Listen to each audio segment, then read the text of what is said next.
कितनी है, जो भी चीज़ें हैं उसको कैलकुलेट करेगा और फिर कौन से खाद का यूज़ करना है, पानी कितना डालना है, ये सब उसमें डाटा आएगा।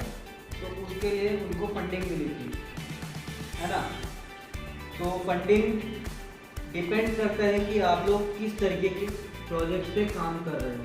उनको फंडिंग मे भी 25 लाख का मिला था, है ना, कंफर्म नहीं हूँ, मे भी।